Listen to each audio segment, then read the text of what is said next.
कार्यक्रमासाठी या ठिकाणी उपस्थित व्यासपीठावरचे जे सर्व उपस्थित मान काळुंगे सर,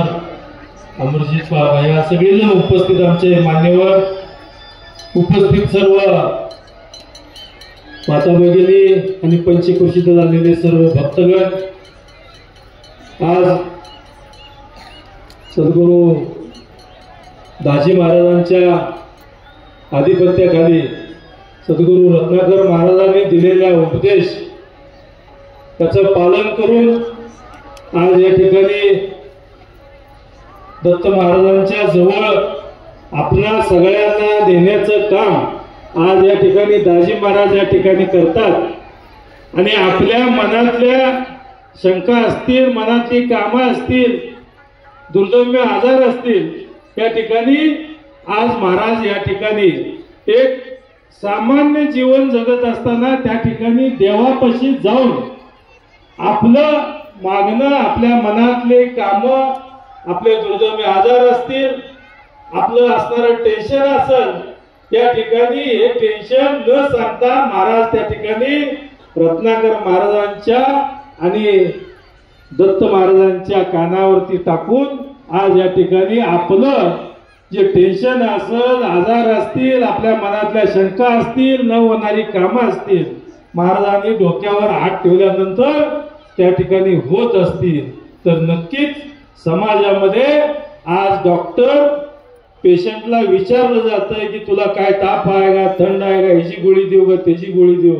परंतु त्या ठिकाणी न बोलता न काय करता आपल्या डोक्यावरती सगळ्यांच्या हात ठेवून महाराजांनी जे अखंड काम या ठिकाणी आज करतात, एक सामान्य जीवन जगून सुद्धा त्या ठिकाणी करतात। मी महाराजांचं मनापासून आभार मानतो आणि या समाजातला एक चांगला डॉक्टर म्हणून या ठिकाणी आज आपल्या सगळ्यांची टेन्शन, सगळ्यांचे आज स्पर्धेचं युग आहे, या स्पर्धेच्या युगामध्ये आपण धावपळीच्या युगामध्ये या ठिकाणी आपण विसरलो जातोय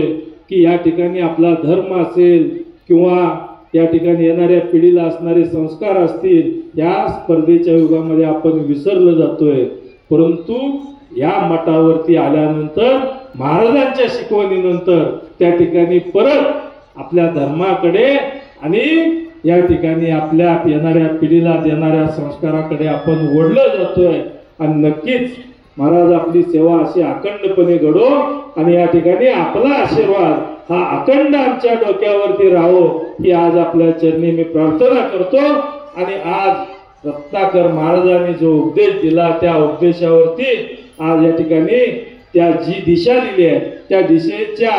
वाटचालीचं काम आज या ठिकाणी महाराज आपल्याला या ठिकाणी दाखवतात। नक्कीच आपण त्या वाटचालीने या पुढच्या कालावधीत प्रवास चांगल्या पद्धतीने करू। आणि आज दत्त जयंतीच्या या पुष्पवृष्टीच्या या ठिकाणी आल्याबद्दल मी सगळ्यांचं स्वागतही मनापासून करतो आणि या ठिकाणी आपल्या सगळ्यांना दत्त जयंतीच्या मनापासून शुभेच्छा देऊन या ठिकाणी माझं मनोगत थांबवतो। जय हिंद, जय महाराष्ट्र। धन्यवाद आमदार महोदय। पडता पावले तुमची निश्चित शोभा वाढली या कार्यक्रमाची, गरज होती आपल्या अमूल्य